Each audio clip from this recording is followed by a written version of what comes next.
my experience, anime movies have gone one of three ways. Either they're related to a long-running franchise and often fail to bring joy, excitement and interest in me, on top of being a bad movie in general. On the other hand, they can be grandiose projects with amazingly talented people working on them, with great production values and well-deserved good reception. And fireworks fits into the third category, I guess. Now where does the Dark Side of Dimensions fit between those ranks? The first category. It's fucking shit. See, Yu-Gi-Oh! Movies don't have a good track record of being good per se. Pyramid of Light was mediocre, with a stupid plot I disliked, and Bonds Beyond Time was as big of a fuck up as Handshakers. It added time travel to a series that doesn't really benefit from it in any way. Scaling it up to those two, Dark Side of Dimensions is definitely good, but not good enough to restrain me from ranting about it 2 years after its premiere. Also, this is gonna be a bit of a different video. I'll try to be more analytical about my script writing and give it to you more cut and dry, by which I mean I'll give it to you more straightforwardly and not drowned in my bad humor. Thanks for watching in advance, and spoilers for the movie ahead. Also, I might refer to it with some random shit like Dark Side or the 2017 Yu-Gi-Oh! Movie or something. So yeah, that's also a thing. Because this title makes me want to die when I say it out loud. You can see how bad I am at pronouncing things, so bear with it.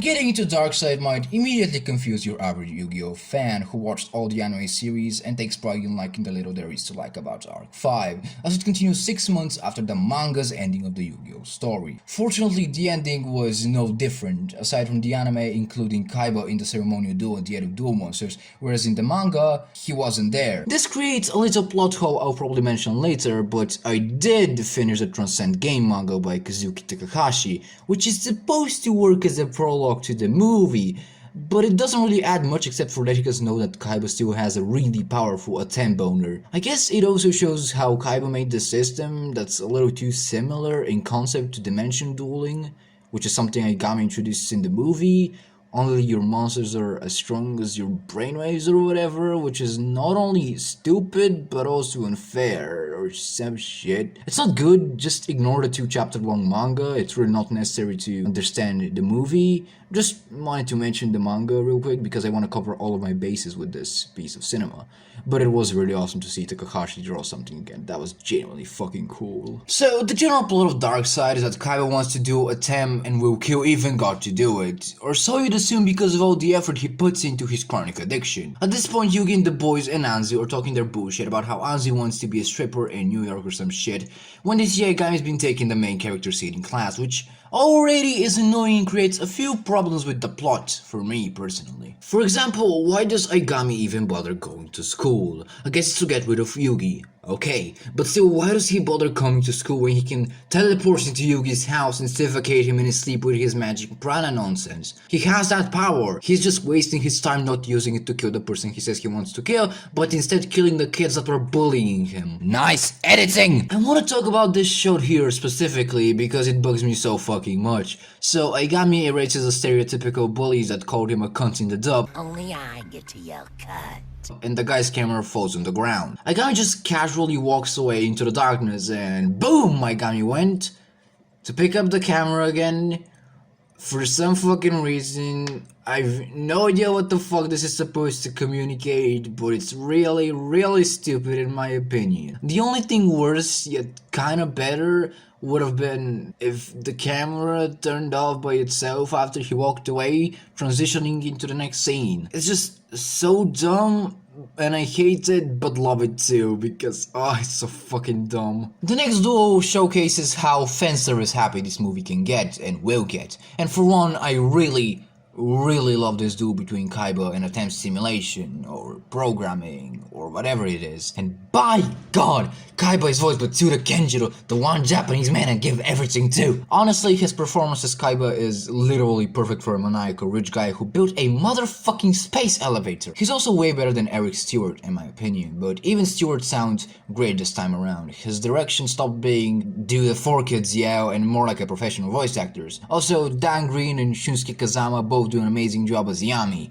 Dan Green made the character for me when I was younger, but Kazama is pretty great too, honestly. He's great. My praise for the voice acting aside and my dub rant incoming, this duel, if we're talking critically, is a pile of flaming dog shit. It's too streamlined, after their banter at the start, it feels a little too start and endy, if that's even a proper term, and it's quick to conclude overall in a bad way this time around. And they completely fucked up Neo Blue Eyes Ultimate Dragon's effect. It can't attack 3 times, as Kaiba said, it can attack up to 3 times if the requirements are met properly. So yeah, fuck this duel. And because I don't want to let it off easily, they just don't explain the card's effects anymore. Yugi summons 2 monsters and deals 3,500 damage, even though Kaiba has a monster on the field with 4,500. If you're not willing to check the effects of the cards these bastards play yourself, you're pretty much fucked if you care about the rules. Let's mention the dubbed version of Darkseid now. It's bad. Plain bad. They straight up change lines in a way that ruins the entire feel of the scene. Fire whoever designed that bottle. Kaiba Corp's products shouldn't bend that easily. Yes, understood. The infamous 4Kids hands. Oh, we're not supposed to call them that anymore, I guess? Okay. The infamous 4K Media handled the dubbing of Darkseid, as they've done with literally every Yu-Gi-Oh! Release after Season 0. As always, we've got the dub names, the bullshit changes, and the lackluster voice acting at points. I think Wayne Grayson did a great job as Joey or Jinochi, as always, and as I mentioned, Dan Green sounds fucking fantastic, but some of the dub actors are just horrible. I'm sorry, you can like dubbed anime. I watch most of my shit dubbed more often than subbed, but God help you if you watch this movie dubbed, for real. It's not as bad as I'm making it out to be. I mean, 4Kids fucked up a few scenes outright, destroying continuity within the scene itself. But even after this, the dub isn't that unfaithful. In fact, it's pretty good if we're talking about following the canon. It just kind of ruins a few scenes for me personally, because I'm a little nitpicky about this kind of shit. So both the sub and the dub are fine. The voice acting is okay in the dub. It's amazing in the sub.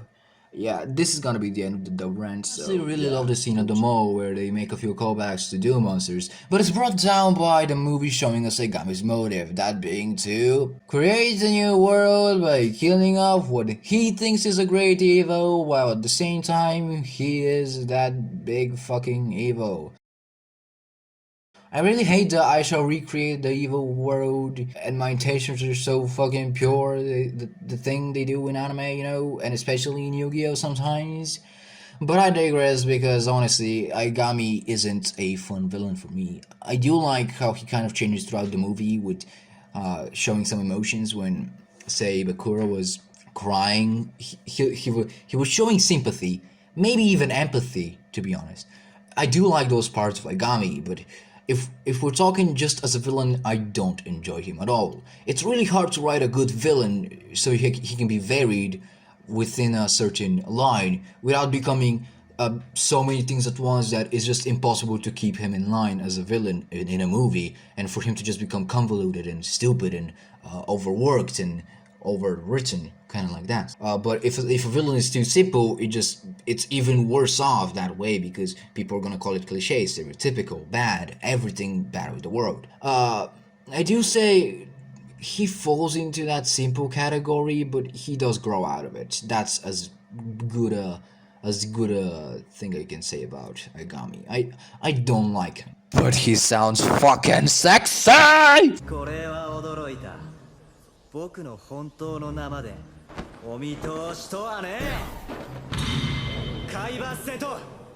So then, like, Kaiba goes to the tomb place where the last battle between Yugi and Atem took place, and these harasses put the puzzle inside this needlessly complicated yet amazingly hilarious contraption. It looks like it's doing something with those laser thingies, but it's just a fucking disco party, I guess. I just find it funny and I really love it. I've also got no idea how Kaiba knew Diva's name. I know he discovered he was there through his tech bullshit thing that I don't know the inner workings of, and I'm sure nobody else does. But he goes off and calls him out like they know each other. It's honestly hilarious. This is one of my favorite scenes in the movie, just because it makes no fucking sense in any possible human way. So Diva goes all murder happy and tries to erase Kaiba, but Kaiba says fuck that, and with the power of his galaxy level ego, he completely denies getting erased from the very fucking dimension he's living in. And it's so fucking hilarious because he was using fucking magic. It's almost as fucking stupid as him summoning Obelisk, even though the god cards kinda left the world when attempted.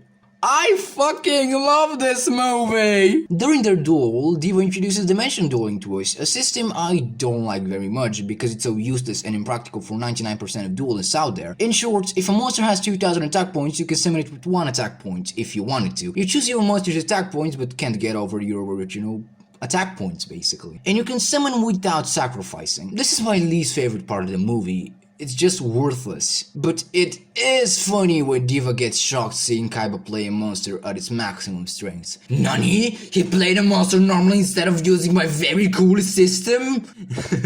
Also, Joey's dream sequence is one of my favorite scenes in the entire movie. It's a good callback to Duelist Kingdom when Joey was having nightmares in which Kaiba was basically taunting him. And it reinforces the fact that this is basically the Kaiba movie.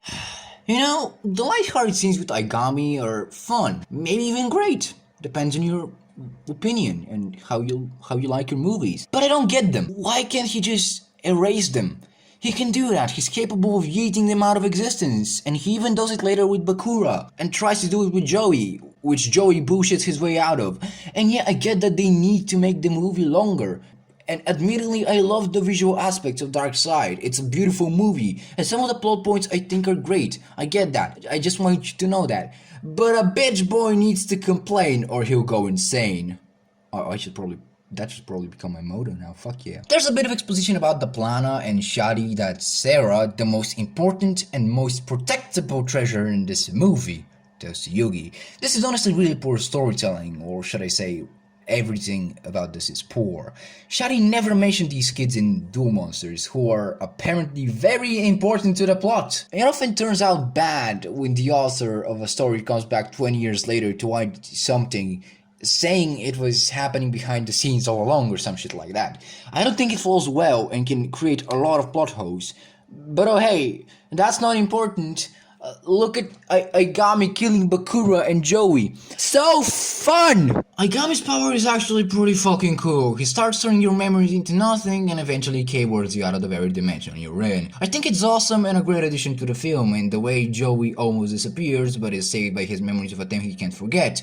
That's also pretty high class, even if a little stupid, if we're talking about storytelling and logic. Yu-Gi-Oh's never made too much sense, and I want you to know that I know that before you start yelling at me in the comments saying how much you like the movie. I like it too, and I want you to understand that. And now Kaiba's pettiness reaches its absolute peak after finding out that Aigami and Yugi have the last pieces of the puzzle and goes to duel them into submission. Dare I say, these final duels are really good overall. Obviously, since it's a 2-hour movie, it's impossible to have that much dueling. It's not like the 800 episode long and ongoing franchise where every episode you get a shit ton of dueling, and so you do with the next one too. They don't have that much time, so the duels have to be concise while giving the information they need to convey as well. A few mishappenings aside, Yugi vs Kaiba is without a doubt one of my favorite duels of the franchise. It's incredibly nostalgic seeing these two icons in my life having another duel 13 years after Duel Monsters ended. It's absolutely awesome. The final duel, Yugi and Kaiba vs Aigami, feels like he takes a few liberties from that filler season 4 back in Duel Monsters. Just a tiny bit. I do kinda hate how along with the Millennium Puzzle, the Millennium Ring also was found because it brought Zord back into the franchise. Zord doesn't have a place in the franchise, especially being the final boss of the fucking movie. technically. But man, that moment when Atem came back, as dumb as it is because season 5000 it's pretty much impossible to bring him back anymore. That moment is still beautiful, with its animation, with its build up, the hype is real, my chair is wet, shit was fire, but it doesn't really fit the agenda the movie was going for. You can see this movie the way you want, but I saw it as a movie about growing up and leaving the past behind. I love this ending so much. But it would have been even more impactful, even more hype if Yugi stood up, they'd given him one of those close-up anime mouth shots where you can't see their eyes, and he quoted the pharaoh, kicking Zork out of this goddamn franchise again. But this movie's ending is pretty cool too, man. I'm kidding. So Tim just kinda shows up so OP and so fucking sexy that he doesn't even need to speak. He pulls out Mahad and obliterates Zork and ends this movie off. Kinda. Obviously, Darkseid is just nostalgia pandering. It's a pretty 5 out of 10 movie in my eyes, but it's a fun experience for a weeb sitting in his room drowning himself in Pepsi all day. I must say, Kendo Hayashi killed it as Aigami, and that's the guy's first role.